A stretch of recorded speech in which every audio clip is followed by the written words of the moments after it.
The shift had been brutal. 13 hours.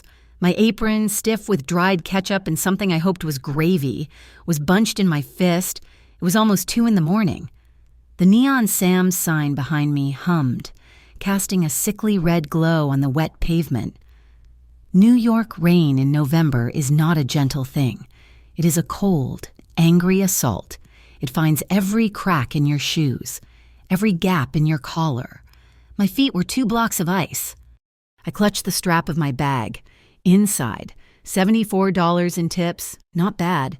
Enough for the electric bill and maybe groceries. If I skipped lunch for a few days, that was the math of my life. A constant, grim subtraction. The bus stop was 4 blocks away. The walk felt like a marathon.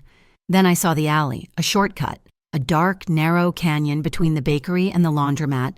I always told myself not to. My mother's voice, gone for 10 years, still echoed in my head. Lila, nothing good ever happens in an alley. But I was so tired. The rain was relentless. Just this once. I glanced left and right. The street was empty. Just the headlights of a distant taxi sweeping the dark. I slipped into the shadows. The air changed instantly. It was close, heavy with the smell of wet garbage and stale beer. The roar of the city faded, replaced by the echo of my own footsteps and the steady drip, drip, drip from a leaking pipe overhead. My keys were already in my hand, threaded between my fingers. A trick my old boyfriend, Mike, had taught me. Back before the street took him, a cold, familiar ache clenched my heart. That was the real reason I was so tired. The grief. It was a heavy coat I could never take off. I was halfway through. I could see the light of the next street. I allowed myself to breathe. That was when they appeared. They did not run. They did not jump out. They simply materialized. 3 men, stepping out from the deeper shadows of a recessed doorway. They blocked the exit completely. My heart did not just pound, it stopped. It was a cold, hard stone in my chest. These were not junkies. They were not homeless. They wore dark, heavy coats. Their shoes were solid, expensive. They looked like they belonged outside a nightclub, not inside a filthy alley. They were waiting for me. Lila. The voice was gravel. The man in the middle spoke it. He did not yell. He did not have to. My name, not sweetheart, not miss. My name, the keys in my hand felt small, useless. I do not want any trouble, when I managed to say. My breath plumed in the cold air. I only have $70. The man chuckled. It was a dead sound. We are not here for your tip money, doll. He took a step forward. The faint light caught the glint of a ring on his pinky finger. We just need you to come with us. The boss wants to talk to you. The boss? My mind raced. Sam, from the diner. Impossible. I do not know what you are talking about.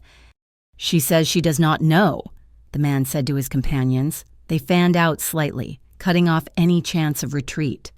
Please, I whispered. You have the wrong person. No, the leader said. He was closer now. I could smell the faint scent of whiskey on his breath. We have the right one. Now, you can walk out of here with us, nice and easy, or we can carry you out. The boss does not care which. He gestured to the man on his right. Tony, grab her. The man named Tony cracked his knuckles. He was huge. He smiled, and my blood turned to ice. I pressed my back flat against the cold, wet brick. This was it. This was the moment I had always feared. I raised my hand, keys pointing out, ready to scream until my lungs tore. I would not advise that. The voice was new. It cut through the rain, sharp and cold as glass. It came from the alley entrance behind me, the one I had come from. All 3 men froze. They turned, not quickly, but with a sudden, rigid tension. A man stood there. He seemed to have materialized from the rain itself. He was tall, impossibly elegant. He wore a dark wool overcoat, perfectly tailored, unbuttoned to show a crisp white shirt and a dark tie. He held no umbrella. The rain slicked his black hair back, making him look like a statue of a fallen angel. He did not look at me. His eyes were fixed on the 3 men. The leader, The one who had been so confident took an involuntary step back. "Who the hell are you? This is private business." "This is my business," the stranger said. He walked forward, his footsteps measured, unhurried. He moved with a grace that was almost feline. "This is my city, and this." His gaze flickered to me for a fraction of a second. "Is my concern." The leader's eyes widened. I could see the exact moment the bravado shattered and raw panic took its place. He recognized him. "Mr. Romano," the man choked out, We did not know. We were given a job. We did not know she was protected." "Mr. Romano, Vincent Romano." The name slammed into me. This was not a name you heard. It was a name you read about in hushed whispers. The Romano family. They did not just break the law. They made the law in these parts of the city. He was the head, the Don, the boss of bosses. Vincent Romano stopped, perhaps 10 feet from them. He tilted his head, a gesture of mild curiosity, as if he were studying insects. "Protected," he repeated, savoring the word. "She is. And you are trespassing." He looked at the man named Tony, who was still clenching and unclenching his fists. "You were going to touch her." It was not a question. Tony, the large man, paled. "Boss, I was just, nay." "You have 5 seconds, Vincent said, his voice dropping to a terrifyingly soft murmur. "To get out of my sight. If I ever see any of you again, I will not be this merciful." The leader did not need to be told twice. "Go, go," he hissed. They stumbled over each other, shoving past their new boss, and fled down the alley, splashing through puddles, disappearing into the night like rats. The sudden silence was deafening. It was just me and him and the rain. He stood motionless for a long time, watching the empty alley. Then he let out a slow breath and turned to me. I was still plastered to the wall. My knees were shaking so badly I was surprised I was upright. My keys had fallen to the ground. He walked toward me, and this time, I flinched so hard my head hit the brick. He stopped immediately. He held up his hands, palms out. "I'm not going to hurt you." His voice, it was completely different now. The ice was gone. It was replaced by something else, a low, gravelly warmth that vibrated through the cold air. "Are you injured?" he asked. I shook my head, unable to find my voice. "They knew my name," I whispered, the words tearing at my throat. "How did they know my name?" "They work for a man named Marco," he said simply, as if that explained everything. "He's an associate, a rival." "A rival?" I stared at him. "What does that have to do with me?" "I am a waitress. I serve coffee." "You are more than that, Lila." He said my name, and it felt different than when the thug had said it. It felt known. He stepped closer, into my space. He was so tall I had to crane my neck back. He smelled of rain and wool and something musky and expensive. He reached out, not to my face, but bent down and picked up my keys. He pressed them into my trembling palm, closing my fingers around them. His hand was large and warm. "You are cold." He stated. I am okay." He almost smiled, a shadow of a smile that just touched the corners of his mouth. "You are a very poor liar, Kara." He looked at me, and his eyes were not cold. They were dark, yes, but intense. They searched my face as if he were memorizing it. "You should not be here. Let me take you home." He gestured toward the street. I saw it now, a long, black sedan, parked impossibly close to the alley mouth. It was gleaming, silent, the kind of car that costs more than I would make in 10 years. A driver in a black suit stood beside the open rear door, holding an umbrella. I balked. I can take the bus." "The bus," he said the word as if it were a foreign language. "No, you will come with me." "I do not know you," I said, which was the most stupid, obvious thing I could have said. "You know my name," he corrected gently, "and I know yours. Those men. Marco. They think you are a weakness, a way to get to me." My stomach twisted. "Get to you, I have never seen you before tonight." "It does not matter," he said. "He thinks you are mine." I stared at him. The implications of that crashing down on me? I was a target. Because of him. He saw the understanding, the new wave of fear. He sighed, a sound of deep impatience, but not with me, with the situation. He stepped back, creating space between us. He offered me his arm. It was a formal, almost courtly gesture. "Lila, you have two choices," he said, his voice flat, all business again. "You can stay here in this alley and I will leave. Perhaps they will come back. Perhaps they will send someone else. Or you can come with me, and I will ensure they never touch you again." I looked at the darkness of the alley. I looked at the sleek, waiting car. "Why?" I whispered. "Why would you do that?" He held my gaze. The intensity was back, a focused beam that pinned me in place. "Because what is mine, I protect." "But I am not yours," I protested. "You are now—" He did not move. He just waited. The rain dripped from his hair onto his perfect coat. He did not seem to feel the cold. My body made the decision for me. My legs, shaking and weak, could not hold me much longer. I was so cold. I was so scared. Slowly, my trembling hand lifted. I placed it on his arm. The wool was firm, and beneath it, his arm was solid muscle.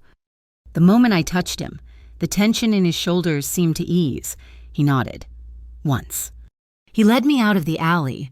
The driver did not look at me, his face impassive. Vincent guided me into the back of the car. The door shut with a heavy, expensive thud. Silence. The inside of the car was cavernous. It smelled of rich leather and his cologne. It was warm. The sound of the rain was a distant tapping. He got on the other side. It was not touching me.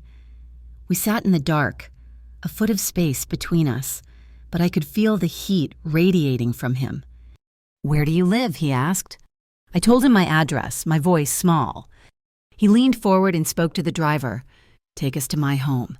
Have Sophia prepare a room." "What?" Panic shot through me. "No, you said you would take me home." "I am," he said, turning to look at me in the dark. The city lights slid across his face, all sharp angles and shadows. "They were waiting for you in an alley. They may be waiting for you at your apartment. You are not safe there." "I cannot just go with you. I have a brother. I have work." "Your brother will be fine. You will not be going back to that diner." His words were final. He was not asking me. He was telling me. I was a prisoner, a protected prisoner. I shrank back against the door, my heart hammering against my ribs. What had I done? He must have sensed my terror. He let out a long breath. "Lila," he said, and his voice was low, that gentle rumble again. He did not move closer. "Look at me." I forced my eyes to meet his. "I am not your enemy. I will not hurt you. I gave you my word." He paused. "You're safe with me." I stared at him. This impossible man, this mafia boss who spoke of safety while kidnapping me. I wanted to scream. I wanted to cry. But the exhaustion, the cold, and the terror had numbed me. I just nodded, a tiny, jerky movement. He nodded back, satisfied. He turned his face to the window, watching the rainy city slide by. I watched his reflection in the glass. Why me? Why would a man who commanded killers, a man who spoke and men ran, care about a waitress? My old life was gone. I knew it. It had been washed away in that alley, and I had no idea what new life was waiting for me in the home of Vincent Romano. I just knew I was not safe.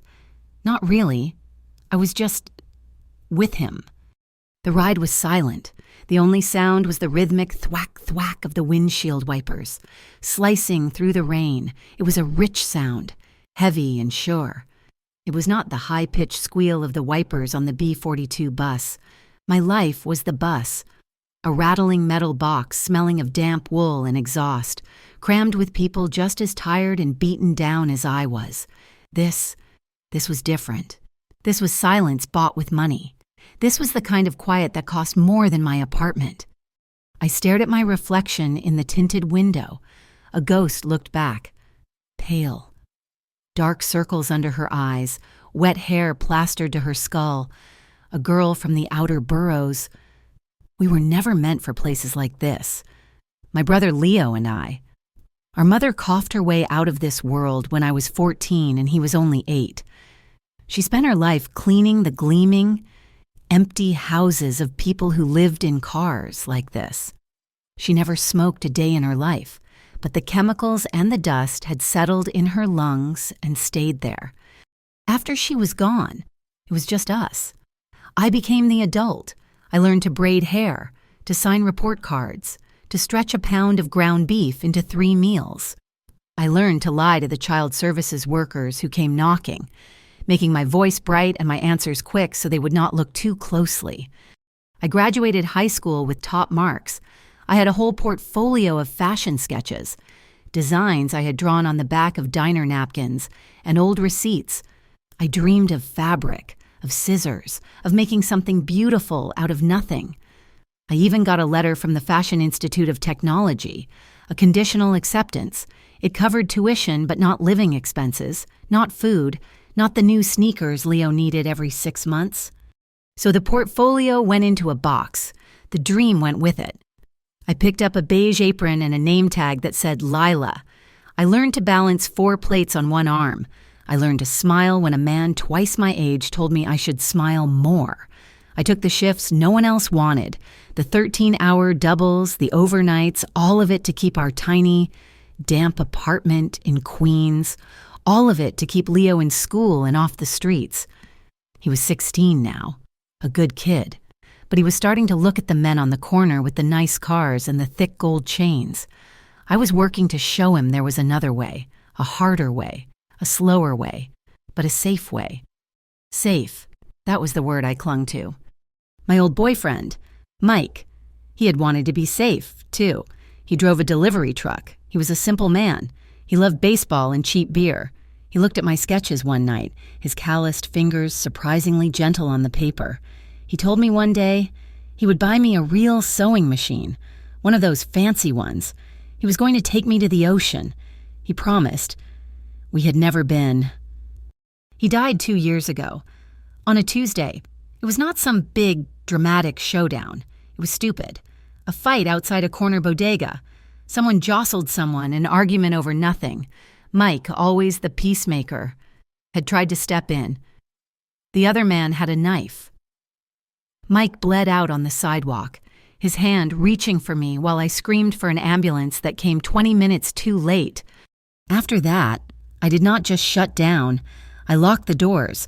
I nailed the windows shut. My heart, which had wanted fashion and love and the ocean, now wanted only one thing: quiet, predictability, safety. I built a life that was small and gray and safe. I turned my head. Sitting next to me in the dark, silent as a statue, was the man who had just destroyed it.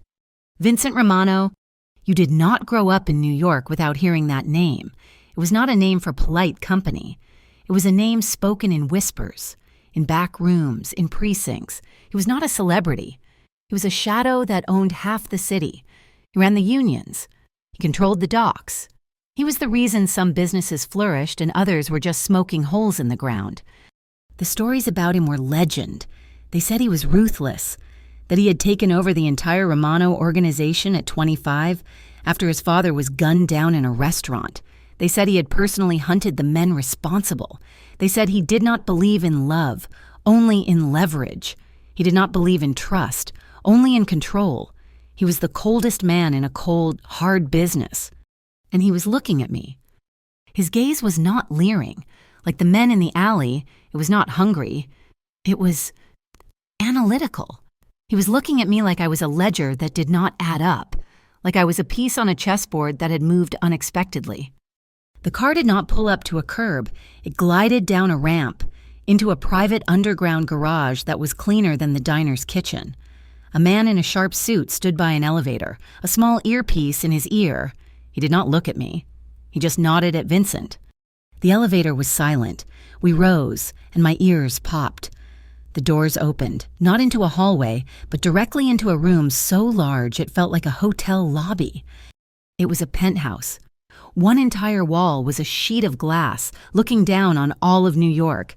The city was a glittering tapestry of lights, a million lives happening down below. And we were above all of it. It was the most beautiful thing I had ever seen. And it made me feel sick with vertigo. A woman was waiting for us. She was in her 60s, slender and straight-backed. Her gray hair was pulled into a tight, perfect bun. She wore a simple, expensive-looking black dress.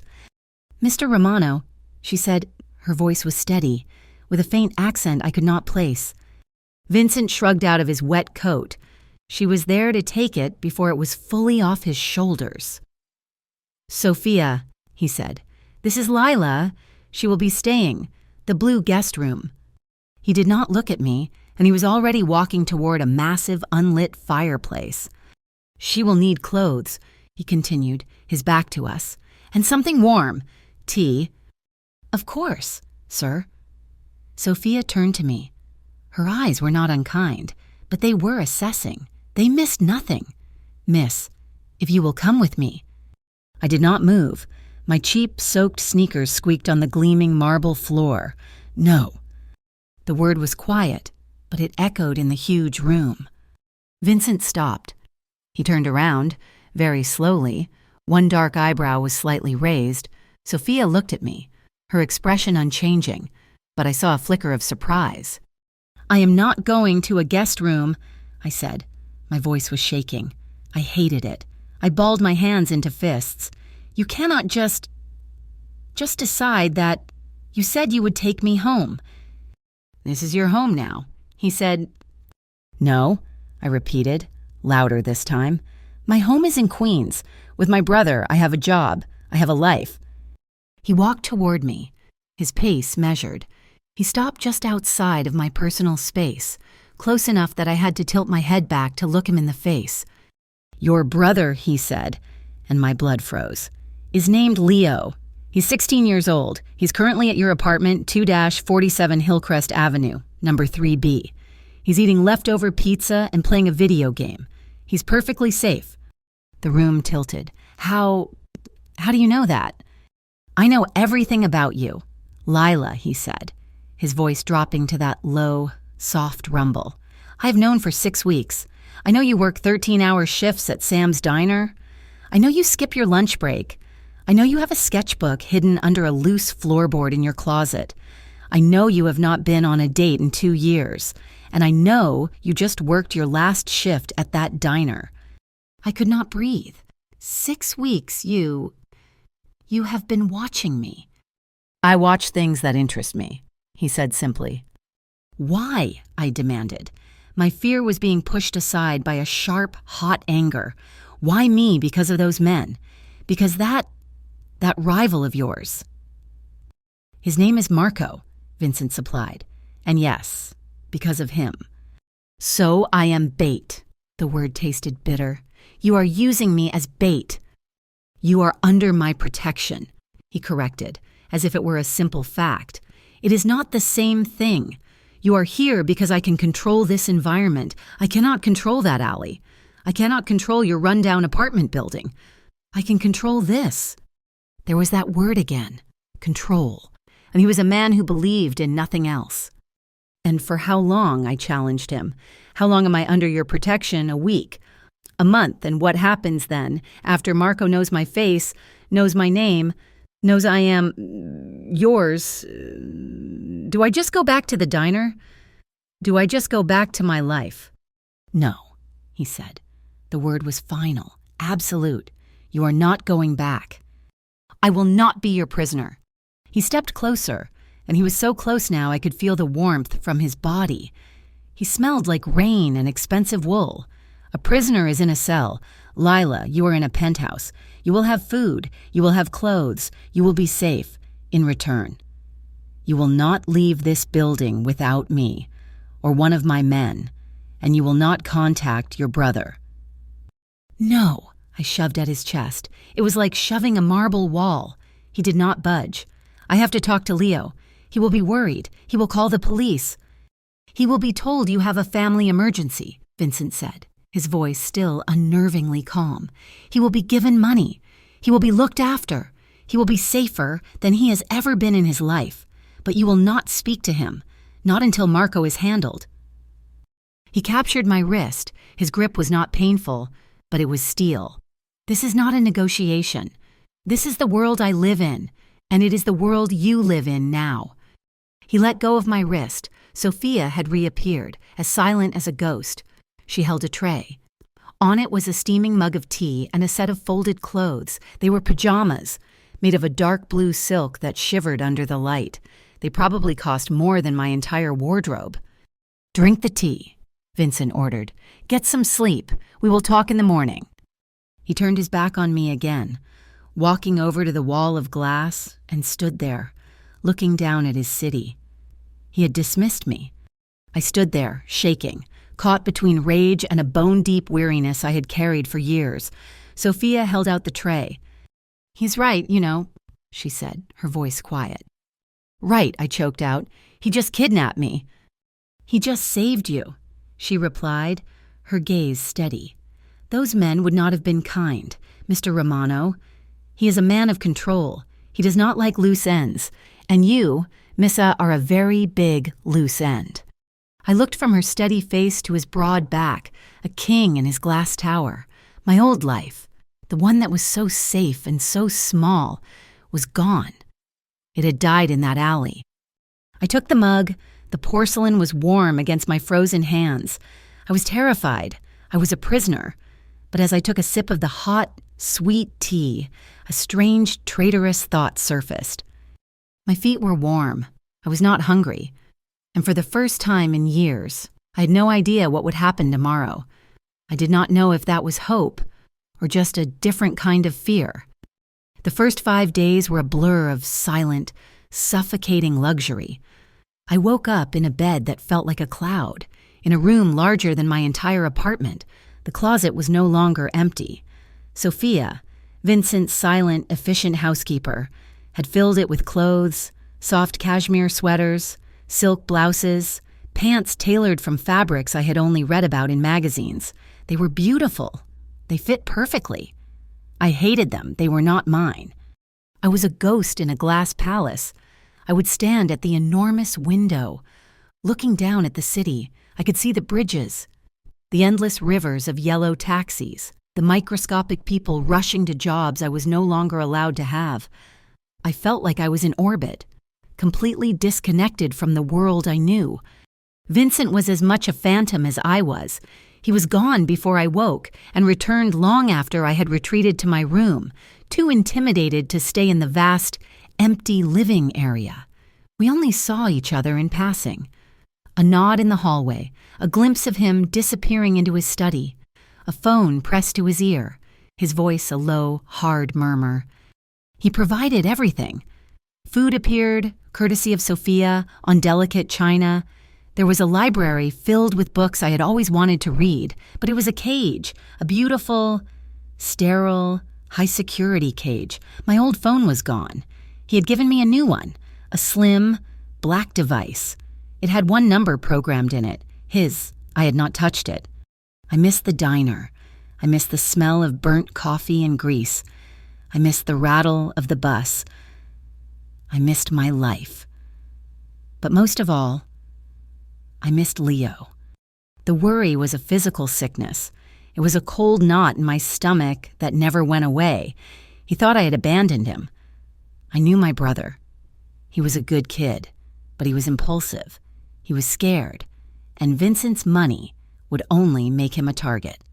On the 6th morning, I waited for him.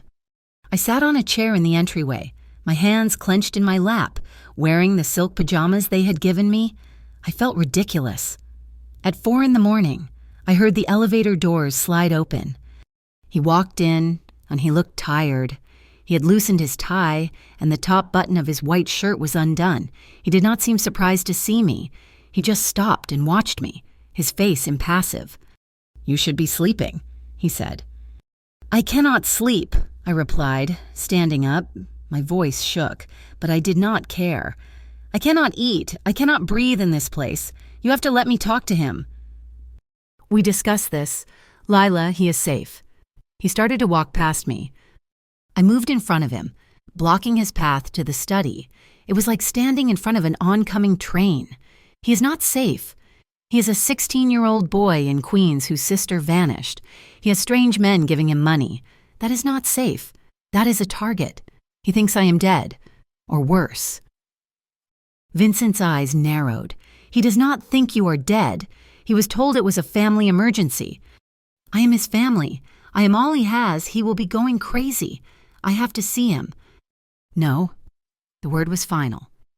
Then I am leaving, I said, my voice rising. I will walk out that elevator and I will find a police officer and I will... He laughed, a short, harsh, humorless sound. You will do nothing. You cannot even call the elevator without my fingerprint. You are not listening to me, Kara. You are a target. Marco knows you are with me. He's looking for you. Then let me get my things. I was desperate. My sketches. From my apartment, they are mine.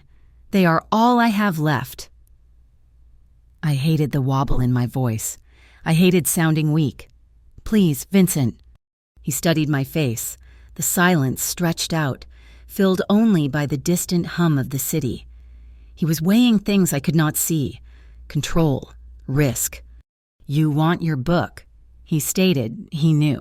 Of course he knew. He knew about the loose floorboard. I want my brother, I corrected him, though my sketchbook felt like a piece of my own body. I need him to see I am alive. 5 minutes. Please. He ran a hand over his face. This is a mistake. He looked past me, toward the hall. Angelo Sal? 2 men appeared, materializing from the shadows. They were the men from the garage, the ones in the sharp suits. Vincent looked at them. All business. You will take her to the apartment, 247 Hillcrest Avenue, apartment 3, B. You will stand by the door. She goes in. She speaks to her brother. She gets what she needs. 5 minutes. No one else talks to her. No one else sees her. Then you bring her straight back. Do you understand? Yes, sir, they said in unison. And Angelo, Vincent said, his voice dropping. Do not let her out of your sight, not for 1 second. And he turned and walked into his study. The door shut with a heavy, final click. The ride back to Queens was surreal. The black sport utility vehicle cut through morning traffic. I was in the back, flanked by Angelo and Sal. They were polite. They were silent. They were walls of muscle. My old street looked fake, like a movie set. It was gray and small and littered with trash. The SUV looked like a spaceship. As I got out, I saw my neighbor, Mrs. Petrov, peering through her blinds. She ducked back when she saw me. My hands were shaking so badly I could barely get the key in the lock. Angelo and Sal stood in the hallway, massive and out of place, their eyes scanning everything. I pushed the door open. Leo. He was on the couch, still in his school clothes from yesterday. The apartment was a mess. Pizza boxes were on the floor. He jumped up when he saw me, his eyes wide with fear, then relief, then anger. Lila, where have you been? He rushed forward and grabbed me, hugging me so hard my ribs ached. I thought, these men, they... I know, I am okay. I clung to him, burying my face in his shoulder. He still smelled like a teenage boy. I am safe. Leo, I promise. It is complicated. I am with someone. He is protecting me. Protecting you? Leo pulled back, his face confused. From what? Who are those guys outside? They work for him, Leo. I do not have time to explain. I just needed you to see me. I am okay. I am safe. I have to go. Go where, Lila? What is happening? I cannot tell you. Not yet. It is safer if you do not know. I hurried to my room, my heart pounding. I knelt, pulled back the rug, and used my keys to pry up the loose floorboard. It was there. My portfolio. A simple, worn, black sketchbook. I clutched it to my chest. It was the only real thing I owned. Lila, this is crazy, Leo said, following me. I know, but you have to trust me. The men, they gave you money. Use it for food. Go to school. Be careful, do not talk to anyone. I will call you as soon as I can. I hugged him again, kissed his forehead and backed toward the door. Lock this behind me. Do not open it for anyone. I opened the door, my sketchbook in my hand. Angelo and Sal straightened. And then I saw it. Across the hall, Mrs. Petrov's door was open a crack. I could see into her living room, but it was not Mrs. Petrov. It was the man from the alley, the one with the gravel voice and the whiskey breath. He was standing there, not even looking at me. He was passing a shrink-wrapped brick of white powder to Mrs. Petrov's son, Nicky, a 19-year-old kid who was always in trouble. Nicky's hands were shaking as he took it. My breath caught in my throat. I had just witnessed a drug deal, a major one. Gravel Voice looked up, his eyes met mine. His face did not register surprise. It registered profit. He recognized me. Well, well, he drawled, pushing the door open wider. Nicky Petrov crumpled against the wall, his eyes wide with terror. Look who it is. The Don's girl. Decided to come back and visit the peasants. I stepped back. Angelo and Sal moved instantly, flanking me, their hands disappearing inside their jackets. We are leaving, Angelo said, his voice low and flat. This does not concern you. I think it does, Gravel Voice said. He smiled, a truly ugly expression. She just saw. That makes her a witness. Marco is going to be very interested. He has been looking for her, and I just found her.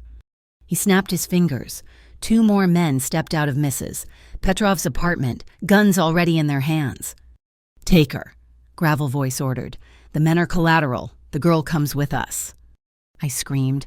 I shoved Leo back inside his apartment and slammed the door. Leo, lock it. Call 911. The hallway erupted.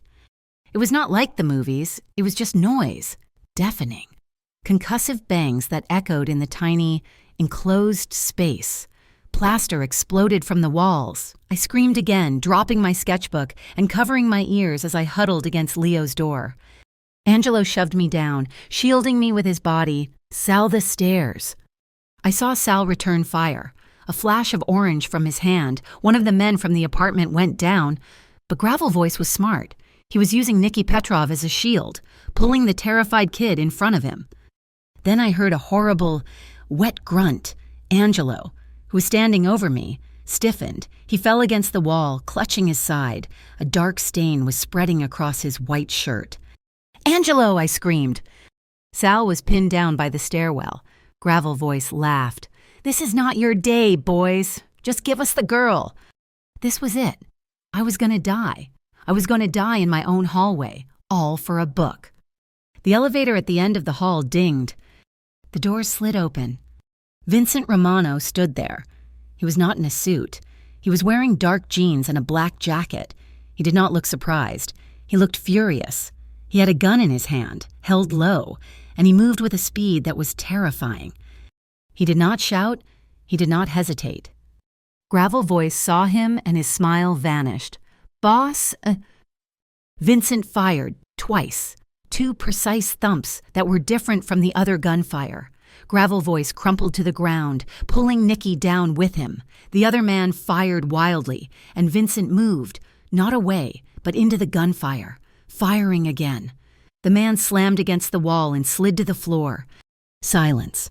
The air was thick with the smell of sulfur and copper. My ears were ringing. Vincent stood in the middle of the hallway, his chest heaving. His eyes were black, void of any emotion except a cold, controlled rage. He looked at Sal. Is he hit? No, sir. Angelo. Sir, Angelo groaned, sliding down the wall. Vincent was at his side in 2 strides, ripping open his jacket. He saw the wound. It is high. You will live. He looked at Sal. Get him to the car. Call the doctor. Tell him to meet you at the house. He turned to me. I was still huddled on the floor. My sketchbook was lying in a puddle of... I did not want to look. He stared at me, his face unreadable. Then his gaze flicked to the sketchbook. He walked over, picked it up, and looked at the blood on the cover. He grabbed my arm, his fingers digging in like claws, and hauled me to my feet. "Come on." He did not speak in the elevator. He did not speak in the car. He shoved me into the back and got in beside me, Sal in the front, racing through the city, breaking every traffic law. We got back to the penthouse. Sal helped Angelo out. The elevator doors opened. Vincent pushed me into the living room, his hand still clamped on my arm. He let go, shoving me so I stumbled. He threw my blood-stained sketchbook onto the priceless glass coffee table. It landed with a wet slap. "Was it worth it?" he whispered. His voice was more terrifying than any shout. I did not know," I stammered. Leo, "Was it worth Angelo's life?" he roared, his control finally snapping. He slammed his fist on the table. "He's one of my best men. He has a family, and you put a bullet in him for a book of drawings." "I did not. I just wanted to see my brother." Tears were streaming down my face now, hot and angry. "I did not ask for this. I did not ask for any of this." "You did not have to." He grabbed my shoulders, his face inches from mine. "You are here. You saw what they were doing. You are not just a symbol anymore. Lila, you are not just my girl. You are a witness. You saw Marco's men. You saw his product. You are a liability." The word hung in the air. Liability. It hit me harder than a fist. I was not a person. I was not a woman he was protecting. I was a problem to be managed. A loose end. The realization broke me. The anger, the fear, the confusion. It all collapsed. I stopped fighting. I just cried, choked, silent sobs. My collapse seemed to douse his fury. He let go of my shoulders. Stepping back, he just watched me. His breathing still ragged. He looked at my tears, then at the sketchbook, then at his own hands. He ran his hand through his hair, turning away from me. He walked to the window, his back to me. "Sophia will get you something for the shock," he said, his voice flat, dead. Is Angelo a... "He will live," Vincent said, his voice tight. "The doctor is with him now." He did not turn around. "You will not leave this room. You will not leave this floor. You will not go near a window. Marco will not stop looking for you now. Not until you are dead. You are not a guest. Lila, you are not a protected woman. You are my prisoner. Do you understand me?" I looked at his rigid back. Reflected in the glass, he had saved my life, again, and he had just stolen the last piece of it I had left. I could not speak. I just nodded, though he could not see me. "Go to your room," he said, his voice barely a whisper. I ran. I fled to the room, the silk sheets, the cashmere sweaters. I was shaking. I was confused. I was trapped. I had no control. I was terrified of him. But as I slammed the door and collapsed onto the floor, a single, horrifying thought cut through the panic. He had walked into gunfire for me. He had not hesitated. He had killed for me. I hated him, and I was completely, terrifyingly, in his debt. I was a prisoner. The realization did not fade in the light of morning. It solidified. The first 3 days after the shootout, I did not see him. I stayed in my room. The penthouse, which had once felt impossibly large, now felt like a cramped 5,000 square foot cell. Sophia would bring my meals on a tray. She would knock, leave it by the door, and retrieve the old one. She never spoke. Her silence was a judgment. I was the one who had gotten Angelo shot. Angelo was alive. I had overheard Sal talking in the hallway on the second day, his voice a low rumble. The doctor had patched him up. He was recovering in a room somewhere in this massive building. I felt a surge of relief so profound it made me dizzy, but the guilt remained, cold and heavy. On the 4th day, I ran out of fear. All that was left was a vibrating, restless anger. I was tired of crying. I was tired of being scared. I opened my door. The living room was empty, the wall of glass showing a bright, cold blue sky. I walked into the kitchen. It was a cavern of stainless steel and marble. Sophia was there, polishing a glass. She looked up, her expression neutral. "I need to clean this," I said. My voice sounded rough. I held up the blood-stained sketchbook. The cover was stiff, the color a dark, ugly brown. Sophia placed the glass down. "Give it to me. I will have it disposed of." "No," I said, clutching it tighter. "I'm not throwing it away. I need to clean it. Where are the cleaning supplies?" She stared at me for a long moment. Then she nodded toward a cabinet. For the next hour, I sat at the massive kitchen island. I used cold water and a soft cloth, dabbing at the cover, my motions meticulous. It was a useless, symbolic task. The stain would never fully come out. It was a part of the book now, just as this world was a part of me. When I was finished, I opened it. The pages were dry. I found a pencil, a simple number, 2 pencil, sitting in a cup by a notepad. I sat at the window, ignoring the dizzying height, and I began to draw. I did not draw clothes. I drew the hallway. I drew the terror in Nikki Petrov's eyes. I drew the exact moment the gun flashed. I drew Angelo, his face tight with pain. I drew the scene over and over, trying to get the details right, trying to purge the memory by putting it on paper. "You have a good eye." I jumped, the pencil scratching across the page. Vincent was standing behind me. I had not heard him enter. He was wearing a dark suit, his hair still damp from a shower. He smelled like soap and coffee. I slammed the sketchbook shut. "You should not sneak up on people." "I live here," he said, walking around the sofa to pour himself a cup of coffee. "You are drawing from memory." "It is a hard memory to forget," I snapped. He ignored my tone. He took a sip of coffee. "Angelo is fine. He's already complaining about the food. He'll be on desk duty for a few weeks." "I am glad," I whispered, meaning it. He was doing his job. You were not. My head snapped up. "My job? What job? I am your prisoner." "Your job is to stay alive." "No," he said, his voice cold, "and to not be stupid. Going back there was stupid. You are lucky to be alive. Angelo is lucky to be alive." "I told you I needed to see my brother." "Your brother is fine. He has been moved. He is in a clean apartment, a safe apartment, with 2 of my men outside his door 24 hours a day. He thinks he won a scholarship contest to a private boarding school. He is safe. Marco cannot get to him." I stared at him. "You moved him without telling me." "I do not need your permission to protect my assets," he said. He finished his coffee and placed the cup down. "You are a liability, Lila, but you might also be useful." "Useful?" He nodded toward the sketchbook. "You see things waitresses do. You watch people. You see who is cheating, who is lying, who is on a first date. You observe." "What is your point?" He walked to his study and came back a moment later with a thin folder. He dropped it on the table in front of me. "I have a problem. One of my men is a traitor. He's feeding information to Marco. I have had him watched. These are surveillance photos. My men have looked at them. They see nothing. I want you to look." I looked from the folder to his face.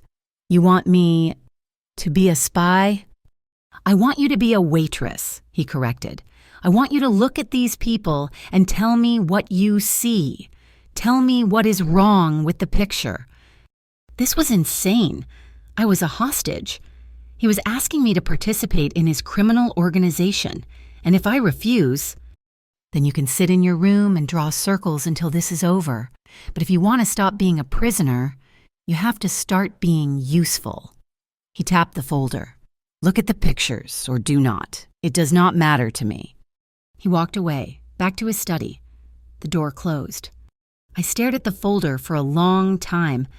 This was a line. My old life was gone. My new life was this room. If I opened that folder, I was choosing. I was stepping in. My hand trembled as I reached for it. The next 2 weeks, I had a job. It was the strangest job in the world. Every morning, Vincent would leave me a folder. Sometimes it was photos, sometimes it was reports, simple summaries of business dealings, names, and places. I was not allowed to leave the penthouse. I spent my days reading about a world I never knew existed, a world of shipping manifests, union negotiations, and silent power struggles. I also drew. I filled my sketchbook. But now, I was drawing the clothes Sophia brought me. I was redesigning them. I was sketching the impossible angles of the penthouse furniture. I was slowly, unconsciously, coming back to life. Vincent and I fell into a strange routine. We barely spoke during the day, but at night, we would find ourselves in the kitchen. He would come in late, around midnight, looking exhausted, and I would be there, unable to sleep, drinking tea. "Well," he would ask. And I would tell him, "The man in the pictures," I said one night, sliding a photograph across the marble island. "The one you suspect? He is not the traitor." Vincent raised an eyebrow. "My best men say he is." "He's too obvious." I said, "Look at him. He's nervous. He keeps checking his watch. He's meeting a woman who is not his wife. He's sloppy." I slid another photo across. "This is your man." It was a photo of two men talking outside a restaurant. One was Sal, the man who'd been with Angelo. The other was a stranger. Sal Vincent looked at me, his eyes sharp. "He's one of my most trusted He is comfortable," I said. "Look at the other man. He's wearing a cheap suit. His shoes are wrong, but look at his watch. It is a Vacheron Constantine. That watch costs $50,000. Sal is not looking at the man. He's looking at the watch. He admires it. They are not just talking. They are familiar." Vincent stared at the photo, his expression unreadable. He did not say I was right. He did not say I was wrong. He just took the photos and walked back to his study. 2 days later, Sal was gone. I did not ask what happened. I did not want to know. I felt sick. I had done that. I had pointed a finger, and a man had vanished. That night, Vincent found me at the window. I was watching the city, feeling trapped. "You were right," he said quietly, standing beside me. "Do not," I whispered, "do not tell me." "You did good work." "I am not one of your soldiers," I said, turning to face him. "I am not a killer." "Neither am I, he said. I almost laughed. "You killed 2 men in my hallway." I stopped a threat. "Myself," he said, his voice flat. "There is a difference. I am a man who believes in order. Marco is chaos. He deals in poison. He hurts children. He's a sickness. I am the cure." He was so close. I could feel the heat of his body. He was looking at me, not like I was a prisoner, not like I was a liability. He was looking at me like I was a woman. "Why me?" I whispered, the question I had held back for weeks. "You knew my name. You were watching me. Why?" "You had a light," he said, his voice a low rumble. "You worked 13 hours. You dealt with pigs who treated you like dirt, and you still walked out of that diner with your head high. You were poor, but you were not broken." He reached out, his hand hovering, and tucked a strand of hair behind my ear. His fingers grazed my skin. A jolt, sharp and electric, shot through me. My breath hitched. I should have pulled away. I should have slapped him. He was a monster. He was a killer. He was the man holding me captive. But I did not. I leaned into his touch. Just slightly. My body betrayed me. It craved contact. It craved this strange, dangerous warmth. His eyes darkened. He saw it. He saw my weakness. "You're afraid of me," he murmured. "Yes," I breathed. "You should be." He bent his head.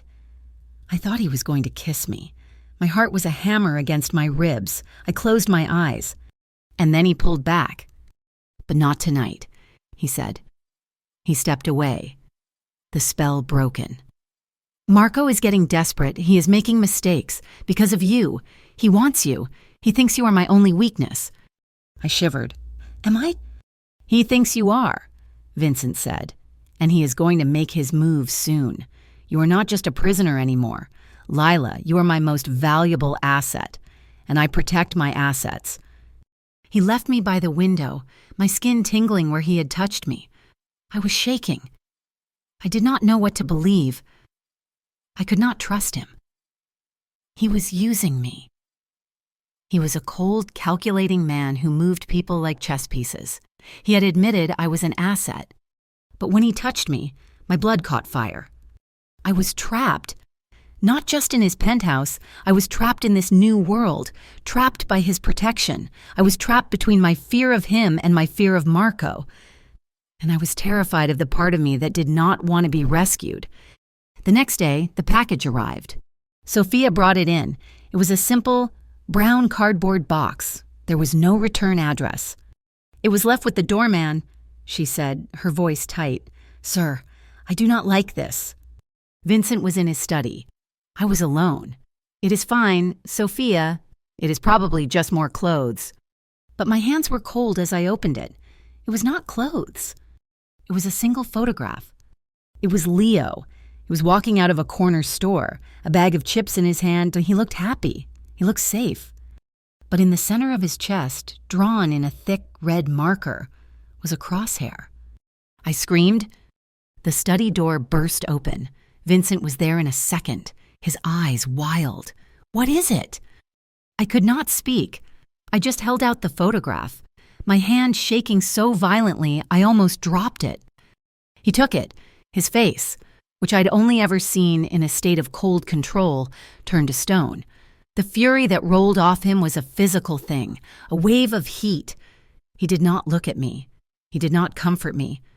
He pulled out his phone. "Find him!" he snarled into the device. "I do not care what it costs. I do not care who you have to burn. Find Marco. Now." He hung up and finally looked at me. My legs gave out and I crumpled to the floor. "You said he was safe." I wept. "You promised me. You promised he was safe." Vincent crouched in front of me. He did not touch me. His eyes were black, terrifying pits of rage. "He is safe," he whispered. "This is a threat. This is a coward's move. He's trying to rattle me. He is trying to rattle you." "It is working," I sobbed. "Then stop," he commanded, his voice harsh. "Do not let him win. This is the war, Lilo. This is what it looks like. You wanted to be useful. Now you are the reason he is making mistakes, and you are the reason I am going to end him." He stood up, towering over me. "You are not a liability. You are the bait, and he just took it." He turned and walked back into his study, the door slamming shut, leaving me alone on the floor with the picture of my brother. I was the bait, and the trap was about to spring. The photograph was a declaration of war.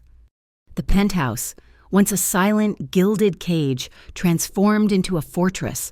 Vincent was a phantom, a blur of dark suits and furious, quiet commands.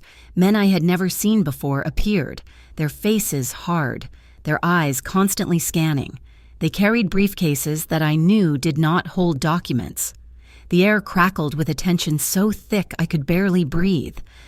I stayed in my room, the picture of Leo clutched in my hand. I had stared at it for so long the image was burned behind my eyelids, the red crosshair, the signature of a coward. Vincent did not speak to me. He did not comfort me. He did not have time.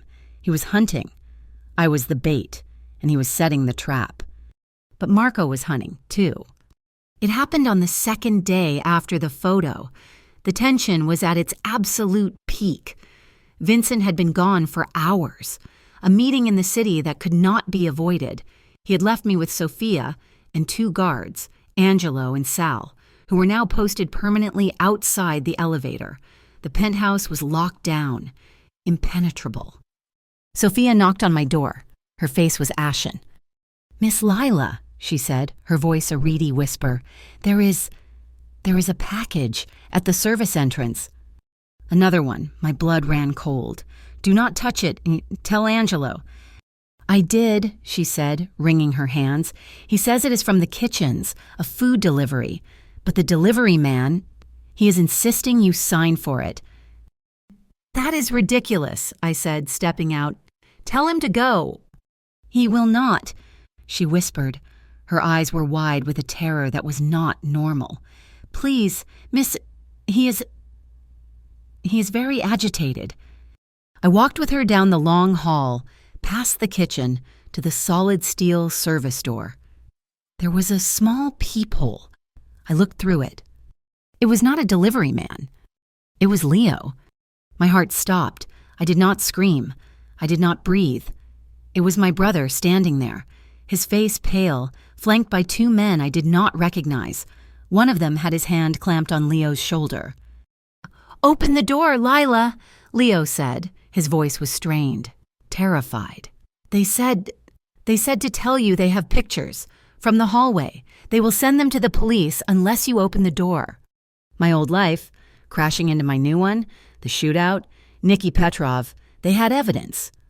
"Miss," Sophia begged, "do not." I shoved her aside and unlatched the deadbolt. My hands were perfectly steady. The rage had burned away the fear. The door opened. The two men shoved Leo inside. They were not Marco's thugs. They were clean-cut, wearing suits, but their eyes were dead. Leo tried to run to me, but the man held him fast. "You should not have done that," Sophia said from behind me. I turned. She was not alone. The man with the gravel voice, the one from the alley, the one Vincent had not killed, was standing behind her. He had a gun pressed to her temple. "She always was the emotional type," he sneered. "Sophia's son is very fond of his kneecaps. She was very cooperative."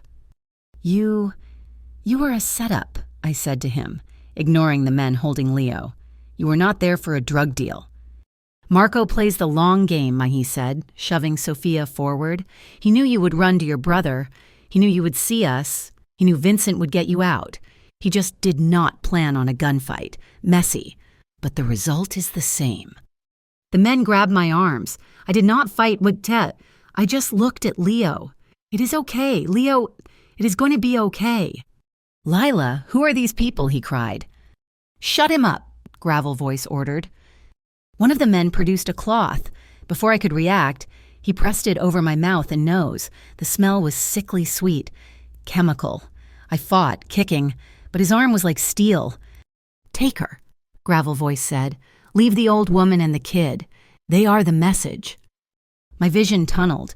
The last thing I saw was Leo's terrified face. Then darkness swallowed me. I woke up to the smell of rust and cold water. My head was throbbing. I was sitting not on a soft chair, but on a hard wooden one. My hands were tied behind my back. My ankles were tied to the chair legs. It was dark. A single, bare bulb hung from a high ceiling, casting huge, dancing shadows. I was in a warehouse. I could hear the drip, drip, drip of water somewhere in the blackness. "The guest of honor, finally." The voice was smooth, cultured. It was not Gravel Voice. A man stepped into the circle of light. He was tall, like Vincent. He wore a beautiful, light gray suit that probably cost $10,000. He was handsome, with dark, slicked-back hair and a perfect smile. His eyes were the color of ice. This was Marco. He circled me, slowly, like a shark. He held a glass of dark liquid. "I must admit, I am disappointed," he said, taking a sip. "This is what has turned Vincent Romano inside out a waitress. I expected more." "Where is my brother?" I demanded. My voice was a rough croak. "Your brother is fine," Marco said, waving a hand dismissively. "He's back in his safe little apartment, crying his eyes out, wondering what happened. He was the key. Vincent has him guarded like a fortress, but even his men have to eat. They have to sleep. A little money, a threat to a loved one, the right leverage. Everything has a price. You see, Vincent taught me that." "What do you want?" What do I want?" He laughed. A cold, sharp sound. "I want to hurt him. I have been trying for 2 years. His organization is tight. His men are loyal. He is a rock.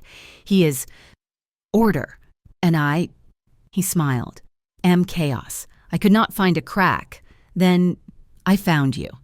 He crouched in front of me, his smile fading. "He's been watching you for months. Did you know that, obsessed, he had men following you from the diner to your apartment? He bought the bakery across from your street just to have a surveillance post, all for a waitress." My heart hammered. Months. He thinks he is smarter than me," Marco continued, his voice dropping to a hiss. "He thinks I took his bait. He's hunting me right now. All his men are on the street. He's a predator. and he is following the trail I left him. He will find you, I spat, and he will end you. Oh, I know. Marco stood up, his smile returning. That is the entire point. He's on his way right now. He gestured to the shadows. He's coming for his most prized possession, and he has someone, and he is walking straight into a trap. This entire warehouse. Lila, it is packed with enough Semtex to level the block. My blood turned to ice. He thinks he is coming to rescue you. Marco sneered, but he is coming to his funeral. And you get to be the guest of honor. He walked over to a steel workbench. On it was a small black box with a red switch, a detonator. He walks in that door. I press this button, and Vincent Romano is erased. He checked his expensive watch. He should be here any minute. I pulled at the ropes. They were thick, cutting into my wrists. I was going to die, and he was going to die. Because of me. You're afraid of him, I said. Marco stopped pacing. He turned to look at me. His head tilted. What? You are terrified of him, I repeated, my voice stronger. You said it yourself. You could not beat him. This is not a trap. It is a coward's solution. You cannot face him, so you are going to blow him up. His smile vanished. He strode over and slapped me. My head snapped to the side, my cheek exploding in pain. You have his arrogance, he hissed, grabbing my chin, forcing me to look at him, but you do not have his power.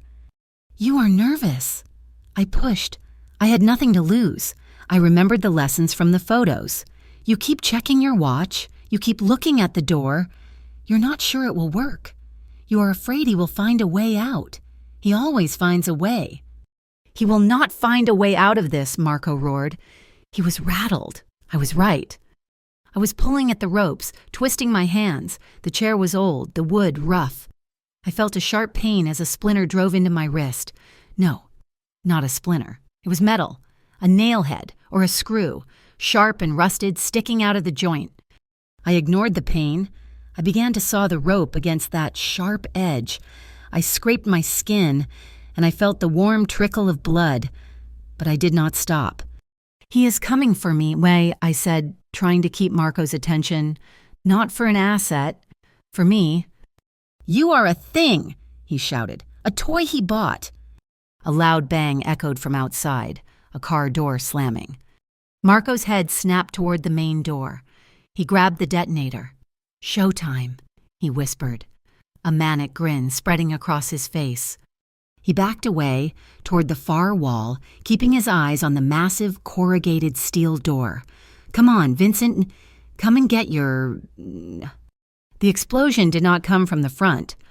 It came from above. A massive crash of glass and steel. A skylight, 40 feet up, shattered. A dark shape descended, attached to a rope, dropping fast. It was Vincent. He landed on a stack of crates, rolling, his black coat flaring. He was not wearing a suit. He was dressed in black tactical gear. He was alone. Marco, he roared. His voice was not human. It was a primal sound of pure rage. Marco was stunned. How was he? You talk too much, Vincent said. He held a gun, but he was not firing. Your man, gravel voice. He was easy to find, and he loves his family more than he loves you. Marco raised the detonator. It does not matter, I still win one step closer. Romano, and I send us all to hell. Vincent froze. He was 30 feet away. He looked at me, his eyes finding mine in the gloom. I saw the raw panic in his face, not for himself, for me. Let her go, Marco, he said, his voice low. You came, Marco laughed, his confidence returning. You actually came. Alone, just for her. You are a fool. He put his thumb on the red switch. The rope on my right hand snapped. I did not scream. I did not think. Marco was focused on Vincent. He was savoring his moment. My left hand was still tied, but my right was free. My ankles were still tied. I was still bound to the chair.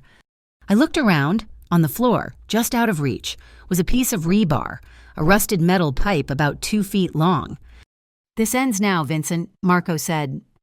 I leaned, I strained, my muscles screaming, the chair teetered, I fell hard onto my side.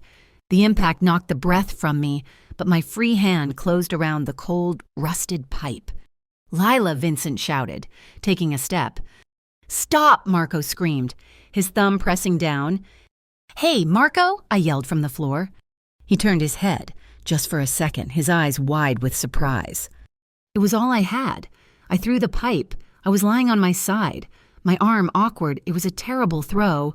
It spun end over end, weak and clumsy, and clattered onto the concrete floor, 5 feet in front of him. It was enough. Marco flinched. His eyes dropped to the pipe. A single, muffled thump, the sound I remembered from the hallway. Vincent did not move. His arm was still extended. Marco looked down at his chest. A small, dark circle had appeared on his expensive gray suit. He looked at me, his expression one of utter confusion. He looked at Vincent. "Order," he whispered. He dropped the detonator. He crumpled to the ground. Silence. The warehouse was dead quiet, except for the single, steady drip of water. Vincent stood frozen, his gun still raised, his chest was heaving. His men began to flood in from the side doors, silent and professional, securing the area, checking the body. He did not look at them. He did not move. He just stared at me, lying on the floor, tied to a broken chair. Then he tucked his gun away and walked toward me. He did not run. His steps were measured, deliberate. He crouched in front of me. His face was a mask of stone, but his eyes were shattered. He looked at my hands, raw and bleeding from the ropes. He looked at the deep gash on my wrist from the nail. His hand reached out. It was shaking. The man of perfect control. His hand was trembling. He did not untie me, just cupped my face, his thumb brushing the new bruise on my cheek from Marco's slap. "Lila," he whispered. The name was rough. It was an exhale. "You came," I sobbed, the tears I had refused to shed finally breaking free. "You came alone." "I will always come for you," he said, his voice thick. "Always." He moved with purpose then, pulling a knife from his boot and slicing through the ropes on my other hand, on my ankles. He pulled me free from the wreckage of the chair and lifted me into his arms as if I weighed nothing. I buried my face in his neck. He smelled of cordite and the cold night air and him. His arms were steel bands around me, holding me so tightly I could barely breathe. I did not care. I felt his body tremble. He was shaking with the adrenaline, with the rage, with a terrifying, profound relief. He had not come for an asset. He had not come to win a war. He had come for me. I realized, as I clung to him in that dark, cold warehouse, surrounded by his killers, that he was the most dangerous man I had ever met, and he was the only man I had ever truly trusted. I was not his prisoner. I was not his bait. I was his... He did not speak. Vincent carried me out of the warehouse as his men, his soldiers, flooded the darkness behind us. They moved with a terrifying, silent efficiency. They did not look at me.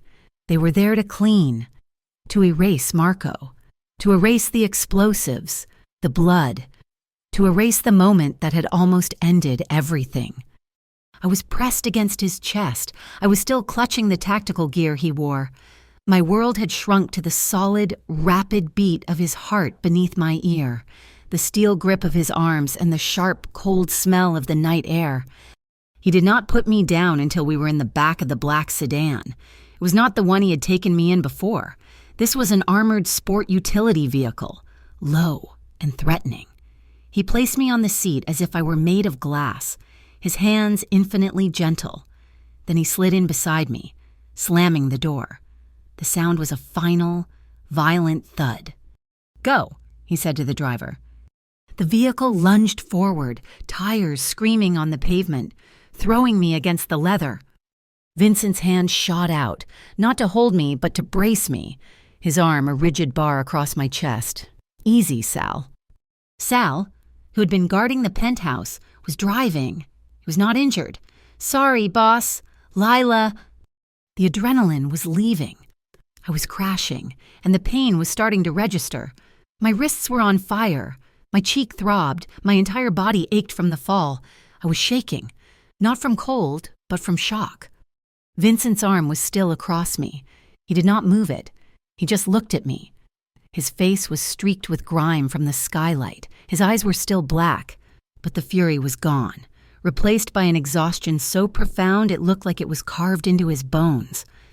He reached up, his movements stiff, and brushed his thumb over the raw bruise on my cheek. I flinched, not from fear, from the sudden, sharp tenderness of the gesture. His hand recoiled, and he balled it into a fist in his lap. The doctor will be at the house. I am fine, I whispered. It was a lie. I felt like I was breaking apart. No, he said, his voice a low growl. You are not, but you will be. We drove the rest of the way in silence. The city lights were a blur. I looked at our reflections in the dark, tinted glass, the waitress and the killer. We looked like we had crawled out of a battlefield. I suppose we had. The penthouse was lit. As the elevator doors opened, Sophia rushed forward. Her face was a ruin of tears and terror. Mr. Romano? Oh, thank God, Miss... I... Vincent held up a hand. He did not even look at her. Sophia. I did not. They have my son. She wept, collapsing against the wall. Arturo, he said Marco would. I know, Sophia, Vincent said. His voice was flat, devoid of anger. It is handled. Arturo's family is safe. Your son is safe. It is over. Go to your room. She looked at him, her eyes wide with disbelief, then with a wave of gratitude that was painful to watch. She nodded, wiping her face, and fled down the hall. He understood leverage. He understood that she had been used, just as I had. He steered me, not to my room, but to his. His bedroom was massive, dark and minimalist, all grays and blacks. It smelled like him. He led me into the adjoining bathroom, a cavern of black marble and steel. He sat me on a small bench. Do not move, he ordered. He disappeared and returned a moment later with a heavy first aid kit. He knelt in front of me. He did not speak. He just took my right hand. I looked down. The gash on my wrist from the nail was deep. It was still weeping blood, mixed with the grime of the warehouse floor. My skin was torn raw from the ropes. He opened a bottle of antiseptic. This will hurt. He poured it over the wounds, I hissed, the chemical fire sharp and clean, but I did not pull away. His grip was firm. He worked with a meticulous, impersonal focus, cleaning, stitching. No, not stitching. He used sterile strips, butterfly bandages, pulling the skin together with a precise, steady hand. His hands, I stared at them. They were large, his knuckles scarred. They were hands that had just ended a man's life, and they were, right now, impossibly gentle. The photograph, I whispered, my voice rough. Leo. He did not look up. He was wrapping a white bandage around my wrist. It was a fake. What? The photo was real. The threat was not. Marco sent it, but Arturo. Gravel voice. He was already mine. He intercepted the message. He brought the photo to me first. My men took it. Leo was never in danger. He has been in a safe house for 2 days. He thinks he is testing a new video game system. I stared at the top of his head. The calculation, the cold, brutal strategy. He had let me see it. He had let me panic. You let me think. I needed Marco to think you were his target, he said, his voice tight. He finally looked up. His eyes were hard. I needed him to believe you were my only weakness. I needed him to be overconfident. I needed him to focus on the front door while I came in the roof. Your fear. It had to be real. I am sorry for that, but I am not sorry I used it. I should have been furious. I should have felt betrayed. I was a pawn. But I had been a pawn in a game he had won. You came alone, I said. That was not part of the plan. Arturo said you were bringing your men. I do not send my men into a room full of explosives, he said simply, as if it were the most obvious thing in the world. The risk was mine to take. But you could have died. He was not going to press that button, Vincent said. He finished bandaging my left hand. He was a talker. He needed to gloat. He needed me to see him win. That was his weakness. And what if I had not? What if I missed? I thought of the pipe. My clumsy, desperate throw. He paused. His hands rested on my knees. You did not miss. You did what I could not. You broke his focus. He looked at my bandaged hands, then at his own. You saved my life, Lila. He stood up, pulling me to my feet. I was unsteady. The shock was making me float. He kept his hands on my arms, holding me upright. You need to sleep. I do not think I can. You will. He led me out of the bathroom and into his room. He pulled back the heavy, dark gray duvet. Get in. I looked at the bed. It was enormous. Vincent!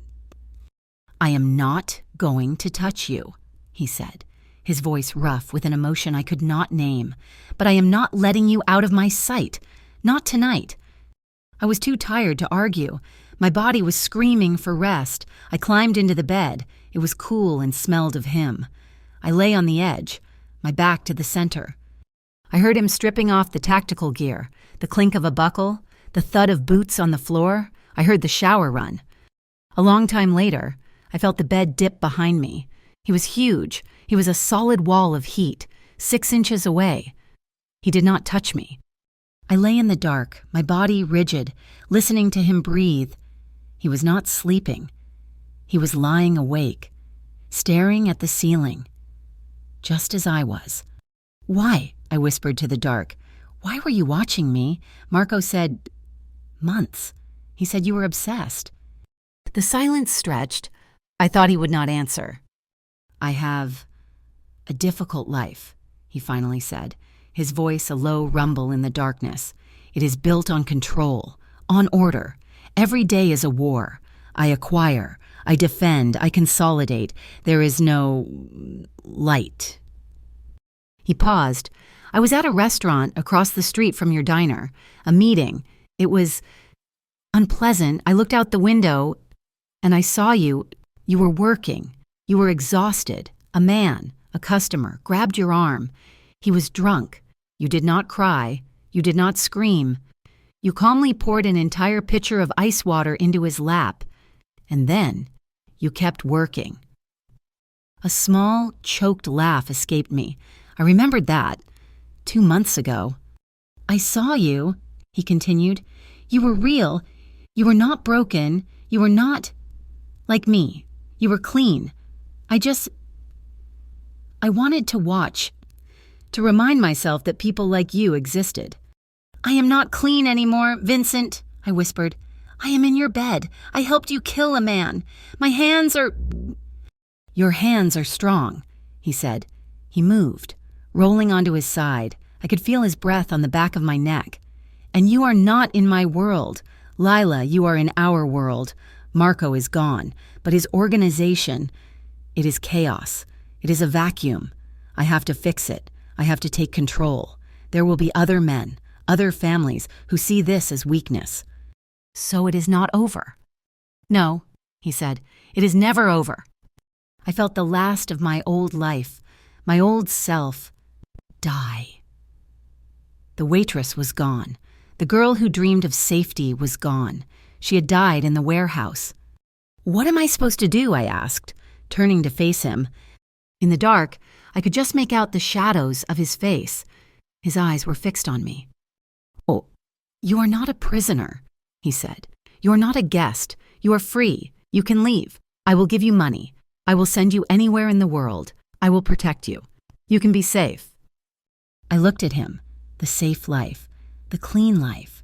It sounded gray. It sounded like the life I had been living before. A life of just surviving. You are lying, I said. His body tensed. I do not lie. You are. I insisted. "You say I am free, but you would not let me go. Not really." He was silent. "You would not," I whispered. "You said you would always come for me." "I would." The admission was torn from him. "I would find you. I would always find you." "So I am not free." "You are free to stay," he said, his voice raw. He moved, his hand coming up to cup my face, his thumb tracing the bruise on my cheek. "But if you stay, you are not staying as a guest, Lila. You are not staying as my protected girl. If you stay, you are staying as mine, as the woman who sits at my side, as the woman who sees what I see." I looked at him. This was the choice, the real one, not the false choice between safety and danger, but the choice between a life of hiding or a life of standing next to this terrifying, complex, and powerful man. A life where I was not just protected, but where I was a partner. I thought of my sketchbook. I thought of my blood on the cover. I thought of the way I saw the truth in the photos. I leaned forward, closing the small gap between us. I pressed my mouth to his. It was not a kiss of passion, not like I imagined. It was a kiss of acceptance. It was bruised and broken and salt-sweet from my tears. It was a promise. He did not kiss me back. He just let me. He took what I was offering. When I pulled back, I laid my head on his chest, and his heart was still beating, strong and steady. "This is not a romance," I whispered. "This is a war." His arm came around me, pulling me tight, holding me against him. "Then we will fight it together," he said. I woke up in his bed, alone. The sheets were cold, but the indent of his body was still there next to me. That night changed everything. The war was not over, but the battle for my place in it was. I was no longer a ghost in his penthouse. I was a fixture. The weeks that followed were a blur of quiet, intense work. The vacuum left by Marco was, as Vincent had predicted, a problem. Other families, smaller, more vicious, tried to move in on the territory. Vincent was a master of this game. He was ruthless, but he was not chaotic. He did not deal in the poison that Marco had. He consolidated. He made alliances. He enforced order. And I was at his side. I did not go to meetings. I did not hold a gun, but I was his most trusted advisor. His men, who at first looked at me as a weakness, a liability, began to see me as something else. I was the one who looked at the photographs of new alliances and saw the lie. "That man," I would say, pointing to a photo of Vincent shaking hands with a man from the Bronx, "he's wearing his father's ring, but he is wearing it on his right hand. His father was old school. He would have worn it on his left. The son is signaling he is not his father. He is not traditional. He's a rebel. He will betray you." Vincent would just nod, his face unreadable, and 2 days later that man's organization would be in shambles. I still had my sketchbook, but now it was filled with more than just designs. It was filled with faces, with connections, with the complex, shadowy map of Vincent's world. I was the one who saw. Our relationship was not a romance. There were no flowers. There were no dinner dates. Our romance was in the quiet moments. It was him coming into the kitchen at 3 a.m, exhausted, his tie pulled loose. He would find me at the island, sketching. He would not speak. He would just put his large, warm hands on my shoulders and stand behind me, his chin resting on the top of my head, and we would watch the silent, glittering city below. It was in the way he would look at me when I explained a connection he had missed. It was not pride. It was recognition. He saw me. He saw an equal. Sophia and I had a new understanding. She was no longer just a housekeeper. She was a confidant. She had seen what he was willing to do for me. She had seen him walk into a building he knew was a trap. In her world, that was not love. It was devotion. It was a bond stronger than any marriage vow. "He has not been this way," she told me one afternoon as we sat at the window.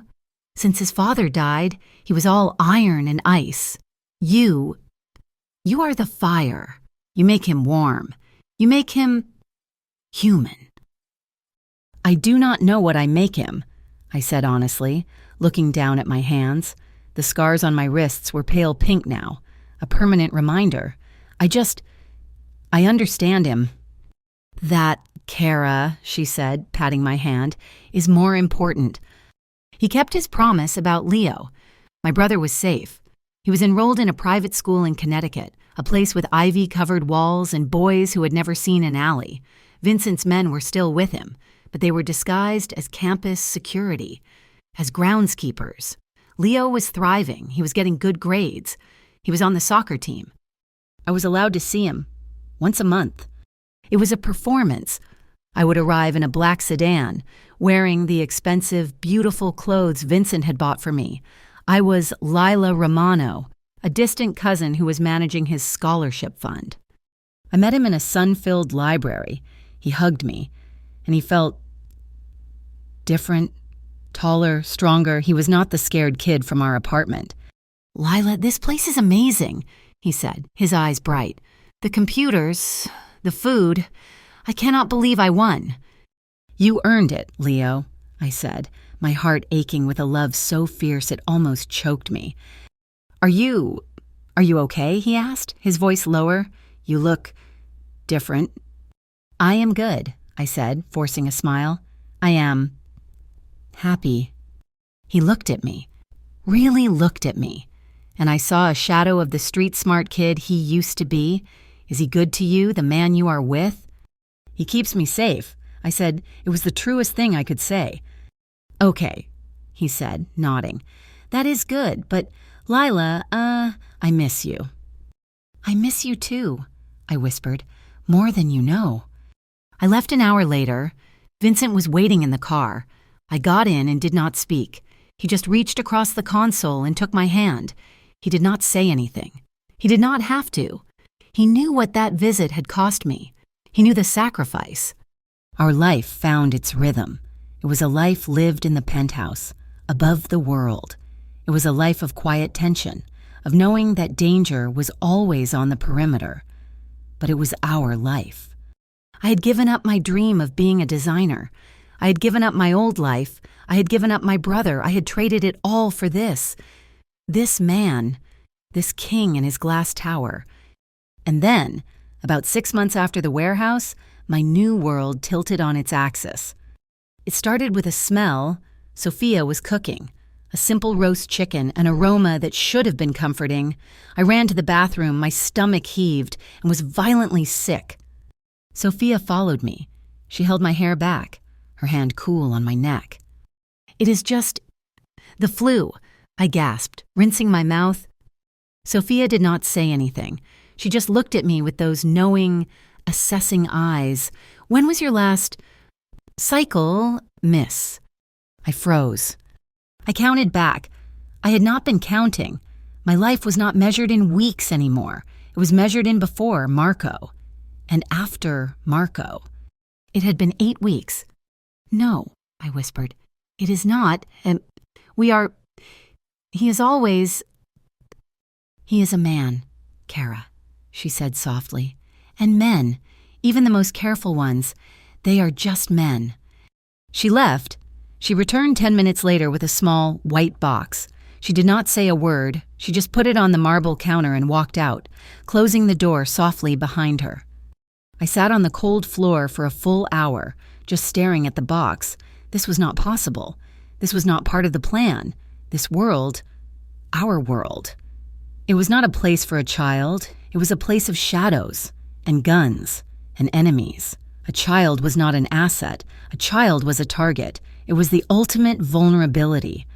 My hands were shaking, not from fear of Vincent, but from fear for him, for this thing. I took the test. I waited the 3 minutes, my heart hammering so hard I thought it would break through my ribs. I looked. 2 blue lines. I did not cry. I did not scream. I just felt cold. I felt the weight of a responsibility so massive it threatened to crush me. This was not just my life anymore. I waited all day. The sun set and the city turned into its diamond tapestry. I did not turn on the lights. I just sat in the dark living room, waiting for the sound of the elevator. At 11 o'clock, he came home. He walked in, loosening his tie. He was tired. I could see the lines of exhaustion around his mouth. "Lila," he said, sensing the darkness, "why are you sitting in the dark?" He flipped on a lamp. He saw my face. He saw the test stick on the glass table in front of me. He stopped. His body went completely, utterly still. He did not move. He did not breathe. He just stared at the small piece of white plastic as if it were a bomb. I did not know," I whispered. "I only just found out." He walked forward, his steps measured, just as they had been in the alley, in the warehouse. He did not look at me. He looked at the test. He picked it up. He studied it. "Vincent," I said, standing up, "it is okay if you are itani, if you do not want."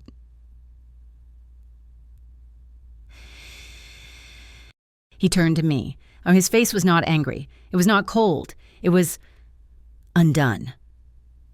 I had seen him furious. I had seen him in control. I had never seen him look like this. He looked stunned. He looked terrified. "You," he started. His voice was rough. "You are—" I nodded. I could not speak. He looked at the test again, and then he looked at me. And then he did something I had never seen him do. He smiled. It was not his small shadow of a smile. It was a real, unguarded, breathtaking smile that lit up his entire face. He let out a choked sound that was half a laugh, half a sob. He dropped the test and crossed the room in 2 strides. He did not grab me. He did not kiss me. He wrapped his arms around me, burying his face in my hair, and he just held me. He held me so tightly I felt like my bones would merge with his. His body was shaking. The great, immovable, controlled Vincent Romano was shaking in my arms. "Lila," he whispered into my hair. The name was a prayer. I held on to him, my own fear melting away, replaced by his raw, uncharted emotion. He pulled back, his hands framing my face. His eyes were bright, fierce. "Are you okay? Do you feel... Are you—" "I am fine," I laughed, the tears finally coming. "I'm just scared." "Do not be," he said, his voice a command. "Do not ever be scared. No one mountain will ever touch you, or this." He looked down, his gaze dropping to my stomach. The smile faded, replaced by that look, the look of the guardian, the king. His hand, his large, scarred, killer's hand, moved with an impossible tenderness. He laid it flat against my stomach. It was not a lover's touch. It was a vow. It was a claim. I looked at him, my hand covering his. This was our life. It was not safe. It was not clean. It was a war. But I was not a prisoner. I was not a liability. I was his. He was mine. And in this dark, violent, and beautiful world we had built, we were no longer just 2. We were 3. Thank you so much for listening to our story. Where are you tuning in from? Let us know in the comments. We love hearing where our stories are traveling. If you enjoyed this, please subscribe to our channel, Mafia Boss Stories, like this video, and hit that hype button. It helps more people find these stories, and we truly appreciate your support.